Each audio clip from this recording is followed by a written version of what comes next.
একটি সময় ছিল যখন মানুষের বাইরেও অন্য এক সত্তা ছিল।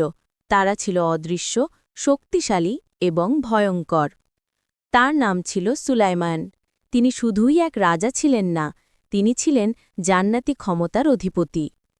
কাহিনী শুরু হয় যখন আল্লাহ তাকে বিশেষ একটি নিঃশব্দ ক্ষমতা দান করলেন, জিনদের বুঝতে এবং তাদের ওপর কর্তৃত্ব করার ক্ষমতা।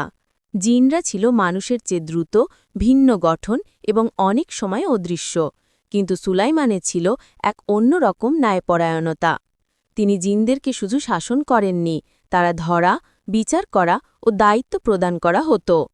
প্রথমত, জিনদের ওপর তার ক্ষমতা ছিল আল্লাহর ওপর থেকে দেওয়া অতি বিশাল এবং বিচারযোগ্য।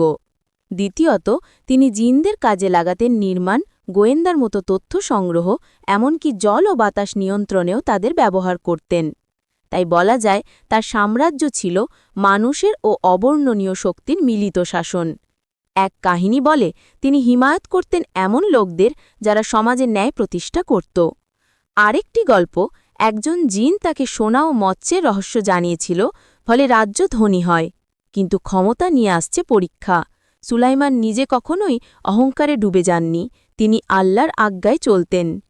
ইতিহাস ও কাহিনী থেকে শেখা যায় শক্তি নিয়ে ন্যায় বিচারই মূল কথা। সুলাইমানের উদাহরণ বলে ক্ষমতা থাকলে দয়া ও ন্যায় বিচার গুরুত্বপূর্ণ। একসময় তিনি সমুদ্রের ওপারে একটি গোপন কেল্লা চিহ্নিত করেছিলেন।